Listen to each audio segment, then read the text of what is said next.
মালাইকার ব্যাপারটা হ্যাঁ, ও মাত্র একটা নাটক করেছে এর মধ্যে, so that was her first drama. এর আগে একটা টিভিসি করেছে।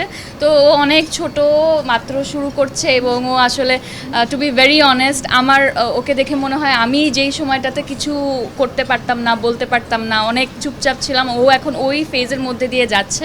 তো আপনাদের ভালোবাসাটুকু দরকার, সাপোর্টটুকু দরকার, এবং ও আসলে এটা কন্টিনিউ করতে চায় কি না সেটাও আসলে একটা ব্যাপার। বিকজ এখন তো লাইক ওর যেই কয়টা কাজ হয়েছে সেটা রেসপন্সের উপরে পুরো জিনিসটা ডিপেন্ড করবে।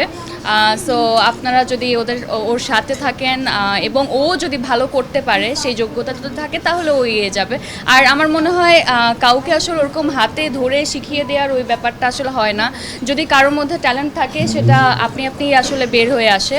আর প্রচুর সময় দিতে হয়, কারণ আজকে থেকে 10 বছর আগে যদি আমরা তাকিয়ে দেখি, আমিও আসলে কিছুই পারতাম না, তখন আমারও আসলে একটা সময় লেগেছে শিখতে। আমার মনে হয় ফারিনের ব্যাপারেও তাই, কাজ করতে করতেই আসলে সবাই শেখে। তো ওই সময়টুকু আসলে দিতে হবে।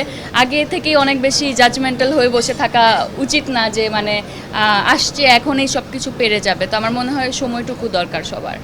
31-এ আমার বাই এনি চান্স যদি আমরা আমার প্রিয় মালতী ফিল্মটা এর মধ্যে রিলিজ দিতে পারি, এখন